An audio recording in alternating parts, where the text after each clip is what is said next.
What if I told you that your biggest enemy isn't the economy, your job, or even your past, but your own mind? And that right now, without even realizing it, you're living inside a prison of your own construction.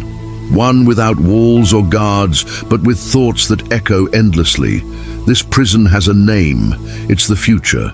And your mind keeps dragging you there, moment after moment, keeping you from the only place where life actually happens, the present. Maybe you've felt it. That constant itch to check your phone. That anxious rehearsal of conversations you haven't had. That quiet panic that you're always falling behind. It's not just stress. It's psychological exile.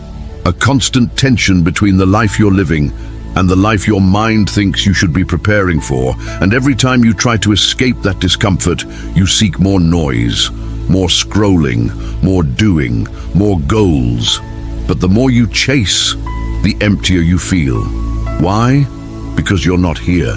You're somewhere else, mentally running toward a finish line that keeps moving. Ryan Holiday reminds us, focus on what's in front of you, execute it, let everything else go. It sounds simple, but in a world engineered to steal your attention, it's the most radical act you can perform, letting go of the need to control tomorrow, ignoring the pressure to have it all figured out, and learning to reconnect to this moment, this breath, this action. So the question is, how do you escape the future's grip? How do you return to the now when your own thoughts are pulling you away? To find the answer, we look to a man who ruled the largest empire on earth, yet spent his nights journaling like a humble student of the mind. A man who faced war, plague, and betrayal, and still found time to ask himself the most important question: am I living with clarity, or am I lost in illusions? That man was Marcus Aurelius, and his insights will guide us through this journey. Welcome to the Stoic Lighthouse, where ancient wisdom meets modern chaos. If you're looking for clarity in a world that thrives on confusion, tap like and subscribe. This is your anchor in the storm. Today, we're diving into the mental traps that cause anxiety and how the Stoics taught us to break free. Let's begin. Number 1, the mental trap. Why you're wired to worry about the future.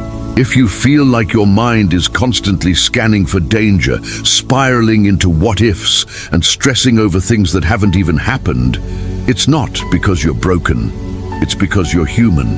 The anxious noise inside your head is not a malfunction. It's an ancient survival system running outdated software. Your brain evolved in a world where failing to anticipate a threat could get you killed. The rustling in the bushes could be a tiger. The sudden silence, a sign of ambush. In that world, constant vigilance was not a flaw. It was a superpower. But here's the catch. The world changed fast, and your hardware didn't. Today, you're not running from tigers. You're running from deadlines, unread emails, social media judgment, and the fear of falling behind in a world that never stops. But your nervous system doesn't know the difference. It still fires the same red alerts it did on the savannah, just now in response to a notification, a meeting request, or a comment on your post. Epictetus warned, it is not things themselves that disturb us, but our opinions about them. This is where Stoicism becomes more than ancient philosophy. It becomes your daily weapon. Because what's driving your anxiety isn't reality, it's your interpretation of it. You're not being chased by real danger. You're being hunted by your thoughts. The ancient pre-Stoic Heraclitus understood this over 2,500 years ago. He saw life as a river, a stream in constant motion. Your thoughts, like water, never stop flowing. The problem is not the river, it's our desperate attempt to dam it, or worse, to drown in it. When you resist the flow of thought, trying to stop it or over-control it, you create internal chaos. Heraclitus reminds us, no man ever steps in the same river twice, for it is not the same river, and he is not the same man. Fast forward to modern times, and the investor philosopher Naval Ravikant reframes this same wisdom for the digital age. Naval Ravikant explains, anxiety is experiencing failure in advance. You're paying emotional interest on debts you haven't even borrowed. You're bleeding energy into futures that may never arrive. That's why you feel tired. That's why your peace feels thin. You're not just living, you're overliving every possible scenario in your mind.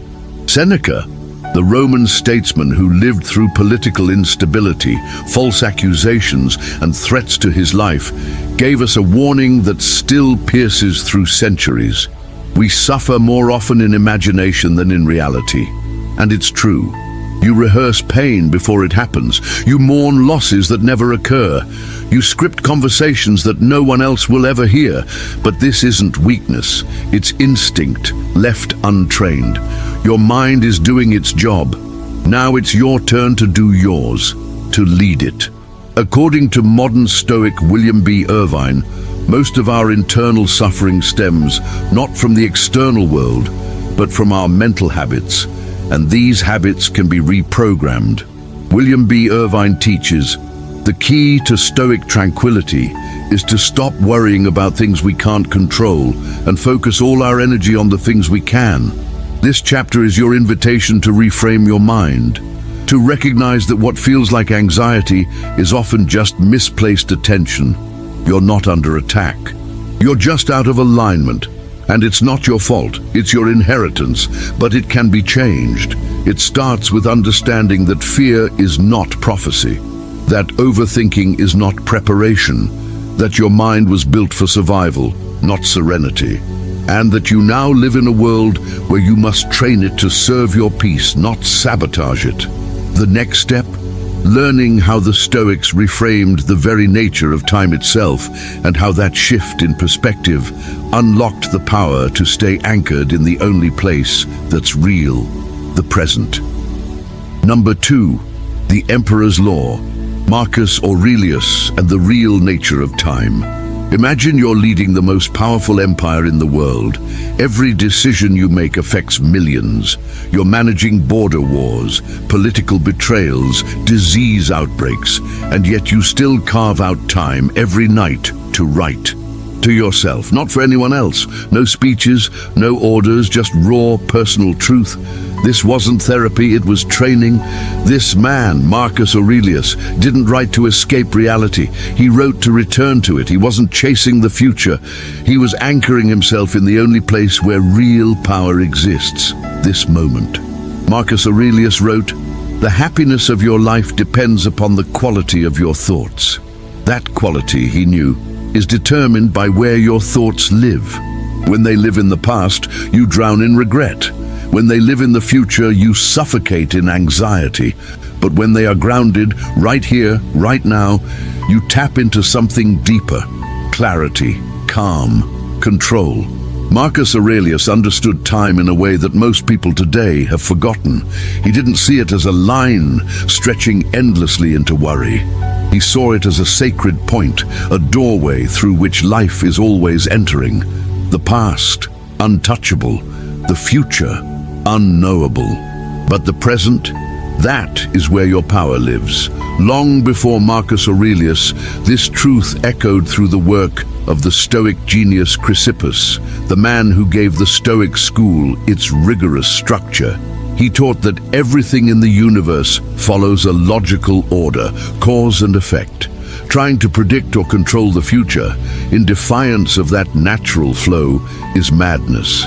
Wisdom, he argued, is giving your rational consent to what is, right now. Chrysippus believed, fate guides the willing but drags the unwilling. The more you resist what is, the more you're pulled by what you can't control. The more you accept, the more you're free to act with integrity. Centuries later, Pierre Hadot, a scholar who brought ancient philosophy back to life for the modern world, would echo this in his interpretation of Stoic spiritual exercises. He emphasized that philosophy for the Stoics wasn't theory, it was transformation. And the core practice was learning to narrow your focus to the exact moment you're in. Pierre Hadot reminds us, the present moment is our only point of contact with the universe. In that moment, This one, you can choose how to think, how to act, how to respond. That's it. That's the entirety of your influence, not your future bank account, not what someone will say tomorrow, not even your legacy, just your choices now. This same principle is reflected in the teachings of Pythagoras, the mystic philosopher who saw harmony as the highest form of life. For him, living with presence was not passive, it was alignment with the universe itself. In his view, discipline in the now was the gateway to inner peace, and this message still carries power today. William B. Irvine explains that most of our dissatisfaction with life comes not from our circumstances, but from our refusal to engage fully with the moment we're in. William B. Irvine writes, "The present is all we have, and yet we squander it thinking about how things might have been or how they could be."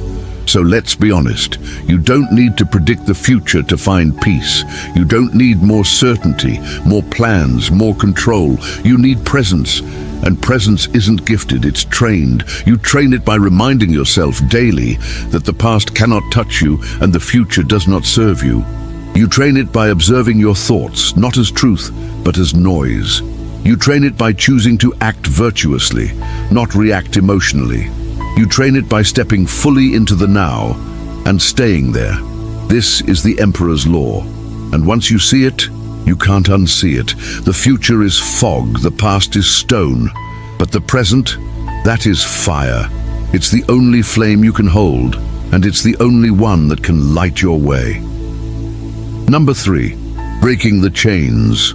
What happens when you finally return to the present? Something powerful happens the moment you stop running, when you stop mentally time traveling, when you stop obsessing over what could happen, what should have happened, or what they might think. You suddenly arrive. Not physically, you were always there, but emotionally, spiritually, you show up. And when you do, you begin to feel the weight drop from your shoulders. That pressure in your chest loosens. Your breath deepens, and for the first time in a long time, life feels real again. The Stoics didn't just theorize this, they lived it. Because returning to the present wasn't just a nice idea, it was a liberation, a form of self-emancipation from mental slavery. They knew that presence was not passive, it was a superpower. Seneca, who wrote some of his most profound letters while under threat of death in Nero's Rome, warned us not to forfeit the only time that truly belongs to us. Seneca wrote, "True happiness is to enjoy the present without anxious dependence upon the future." That's not just poetic, it's tactical, because the present is the only time you can act. You can't do anything about tomorrow, you can't edit yesterday, but you can move now, you can choose now, you can build now. When you truly return to the present, you gain your first reward, mental stillness. What the Greeks called ataraxia, freedom from disturbance. You stop being pulled in every direction. You stop reacting to every shadow. Your mind stops spinning and your soul exhales. Musonius Rufus, the Roman philosopher and teacher of Epictetus, was famous for his commitment to action over appearance. He didn't believe in philosophy that stayed on the page. To him, the purpose of all Stoic training was to live virtuously, right now. Musonius Rufus taught, if you perform a good act, don't seek praise. Your virtue is your reward. This is the second benefit of presence. It dissolves your need for validation. You stop performing for likes, for attention, for applause. You start acting out of character, not outcome. And that's when peace begins to take root. The third benefit? Laser-sharp effectiveness. The world sells you the lie of multitasking, but the Stoics knew better. They practiced what we might now call deep work. Total focus on the task in front of them. Nothing more, nothing less. Marcus Aurelius wasn't trying to control Rome, his enemies, or fate. He was focused on doing the next right thing, one moment at a time. Marcus Aurelius wrote, "Concentrate every minute on doing what's in front of you, with precise and genuine seriousness, tenderly, willingly, with justice. This isn't about doing more, it's about doing less, better. And when you bring that attention to the moment, your work transforms, your conversations deepen, your sense of purpose sharpens. Donald Robertson, a modern therapist and author of How to Think Like a Roman Emperor, studied how Marcus Aurelius used presence not just as a mindset, but as a method of connection. Donald Robertson explained, "The Stoic virtue of justice includes benevolence and kindness toward others. That requires presence, your full, undivided attention. Because you can't love someone while scrolling. You can't really listen while planning your reply. You can't connect if you're not mentally there. And there's one more gift the present gives you, maybe the most underrated of all, gratitude. When you stop chasing future upgrades to your life, you start to see what's already valuable. The warm coffee in your hand, the safety of this exact moment, the ability to choose, breathe, and reflect. These aren't small things, they're everything. William B. Irvine promotes a practice called negative visualization. You imagine losing the things you take for granted. And then, when you come back to the present, you see them differently. You appreciate them more. William B. Irvine teaches, the quickest path to happiness is to learn to want what you already have. That's the secret no one tells you. Presence isn't a limitation, it's abundance. Because when you stop craving what's next, you start noticing what's here, and what's here is often more than enough.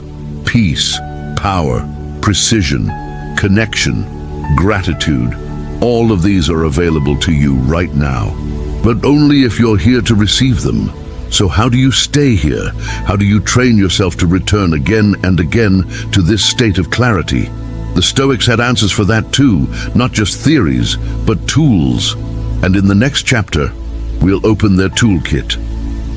Number 4, the Stoic Toolkit. Practical weapons for taking back the present. Understanding the power of the present is one thing. Living it, moment to moment, is another. The modern world is designed to steal your attention. Your phone vibrates, your inbox fills. Algorithms scream for your focus, so the Stoics didn't just talk about presence, they built tools to defend it. Exercises, visualizations, rituals. Their philosophy wasn't meant for temples or lecture halls. It was forged for the battlefield of the mind. Think of it like this: if your mind is a muscle, then Stoicism is the gym. And every time you train it to come back to the now, you build strength. Presence becomes less of a concept and more of a reflex. The first and most essential tool in this mental arsenal is what the Stoics called the dichotomy of control. It's simple, and it changes everything. Every situation, every thought, every worry can be divided into 2 buckets: what you control and what you don't. Your job is to put everything in the right bucket. Epictetus taught, some things are up to us and some things are not. This is your sword, and you can wield it any time. Stressed about someone else's opinion, not your control. Panicking over tomorrow's meeting, not your control, but your preparation, your attitude, your actions right now, those are yours. And that's where you put your energy. The modern philosopher Massimo Pigliucci reminds us that this is not just a feel-good mindset, it's a discipline, a daily practice. He compares Stoicism to physical training, repetitive, focused, deliberate. Massimo Pigliucci explains, Stoic philosophy is not a set of motivational quotes. It's a training regime for your mind. The second tool in the Stoic kit is called the view from above. Imagine you're rising above your body, above your city, your country, until you see the earth itself, a floating blue marble in infinite blackness. From up here, your problems shrink. Your deadlines lose their weight. You remember that you're a part of something much bigger, and suddenly, you breathe easier. This tool was inspired by the cosmic perspective embraced by Zenon of Citium, the founder of Stoicism, who urged his students to see themselves as citizens of the cosmos, not just of a city or nation. This exercise doesn't make your problems disappear, but it helps you carry them with perspective. Ryan Holiday uses a modern version of this idea. When he feels overwhelmed, he zooms out. He reminds himself that most of what feels urgent isn't. Most of what feels permanent isn't. And most of what feels personal isn't either.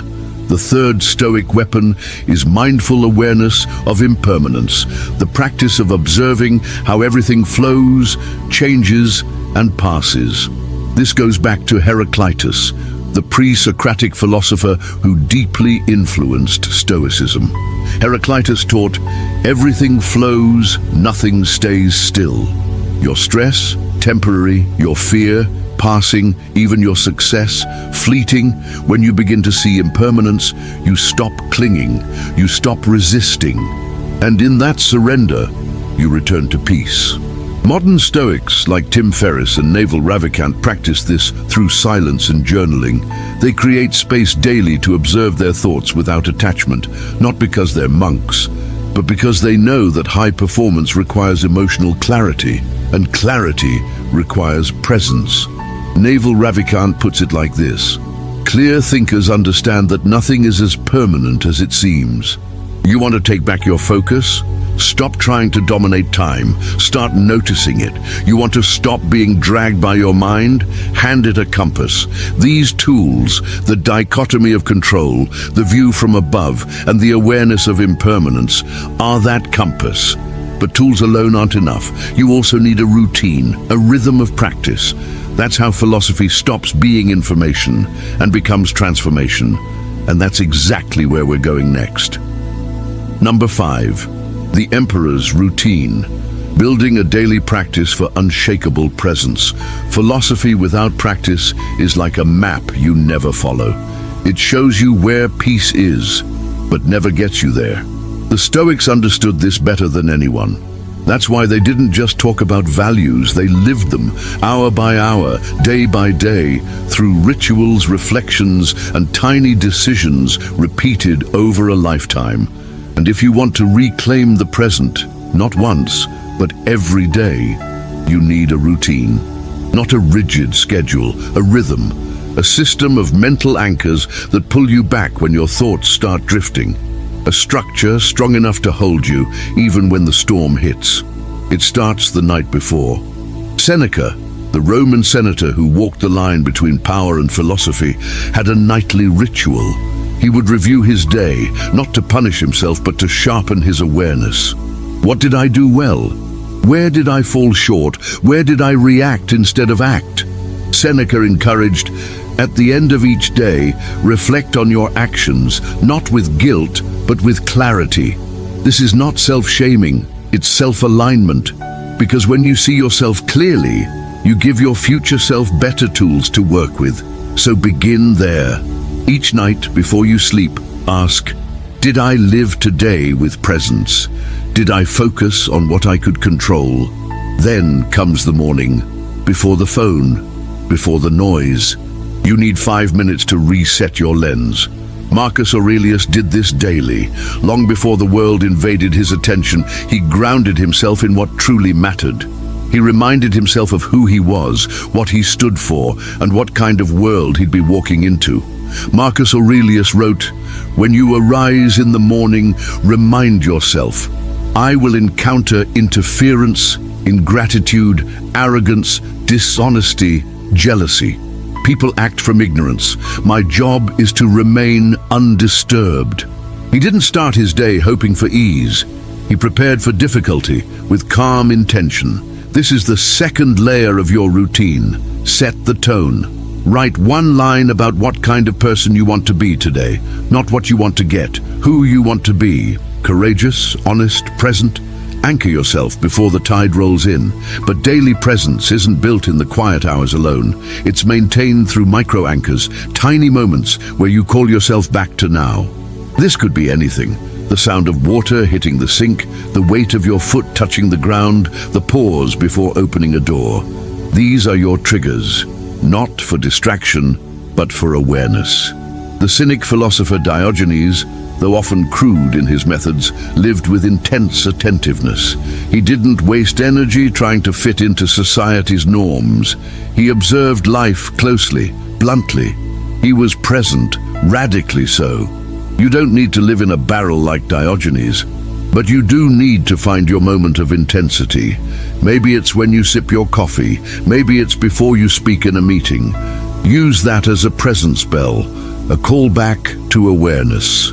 Modern Stoic and Navy SEAL Jocko Willink turned this discipline into a lifestyle. His mantra is simple but fierce: discipline equals freedom. That's not a slogan, it's a Stoic truth wrapped in modern grit.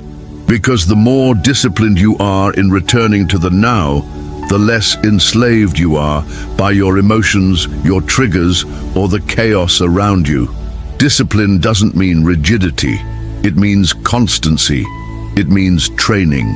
Every repetition of your routine rewires your brain to prefer the present over the illusion of control.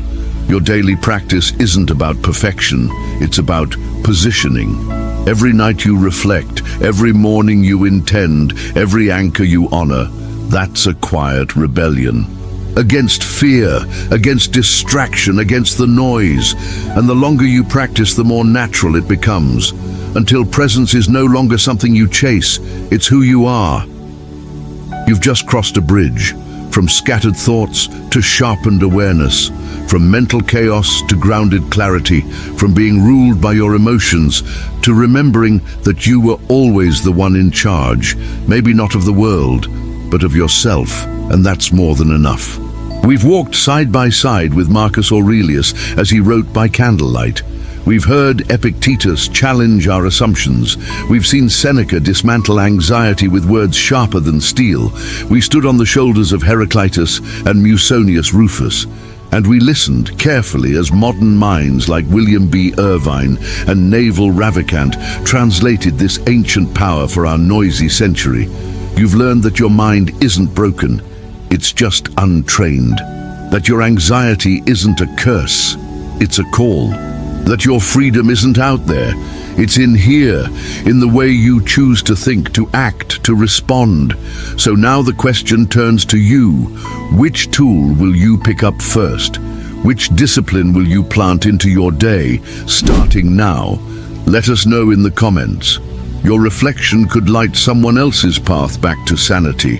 If this video helped you slow down, even for a moment, if it reminded you that presence is your superpower, then take action. Small but meaningful. Tap the like button. Share this video with someone you know is drifting, and subscribe to the Stoic Lighthouse. Here we train for peace together. Next week we go deeper, beneath the surface of discipline, beyond the armor of control, into the core of Stoic greatness. In the next episode we unlock the hidden code that built the strongest men in history, the 4 Stoic virtues you were never taught. These virtues were the secret compass behind warriors, leaders, visionaries, and they still hold the power to shape unshakable character today. And before we close, let me leave you with one final thought. A reminder not from a Stoic, but from a man who drank deeply from their wisdom, Ralph Waldo Emerson. Ralph Waldo Emerson wrote, "What lies behind us and what lies before us are tiny matters compared to what lies within us." That power, it's already in you. You don't need to find it, you need to use it. Until next time, stay present, stay powerful. And as always, welcome home. And remember, the only kingdom you've ever truly ruled is your own mind. See you in the next video.